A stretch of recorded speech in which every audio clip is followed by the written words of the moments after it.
एक बार सोहन और मोना अपने मौसी जी के घर शादी में जा रहे थे। रात के 9:30 बजे की उनकी ट्रेन थी, मगर मोना को सफर का खाना बनाने में लेट हो गया था। उनके घर से रेलवे स्टेशन जाने में आधा घंटा लगता था। अभी रात के 9:10 हो चुके थे। आखिर जिसका डर था वही हुआ। उन लोगों को स्टेशन पहुंचने में देर हो गया। रात को 10:30 में तो एक ट्रेन थी, मगर उस ट्रेन के बारे में लोग अजीब अजीब बातें करते थे। मोना ने सोहन से बोला, चलो घर चलते हैं।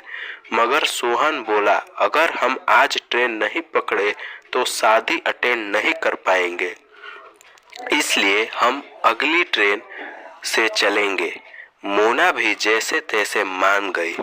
रात के 10:30 बजे और ट्रेन स्टेशन पर आकर खड़ी हो गई।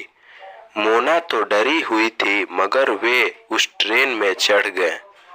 अब ट्रेन सोनपुर, जहां उन लोगों को जाना था, वहां 3 बजे रात को पहुंचेगी। वे दोनों बैठ के आपस में बातें कर रहे थे। ट्रेन की रफ्तार बढ़ने लगी। मोना को अब नींद लग रही थी।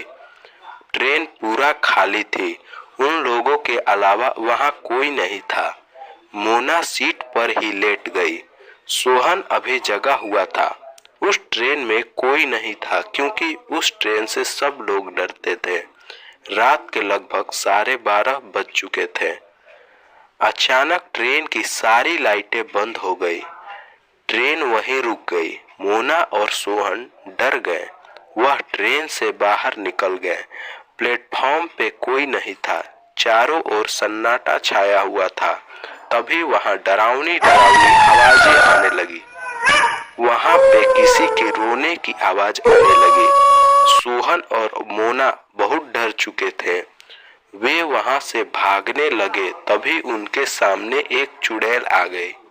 मोना और सोहन चिल्लाने लगे, भागो, यहाँ पर एक चुड़ैल है।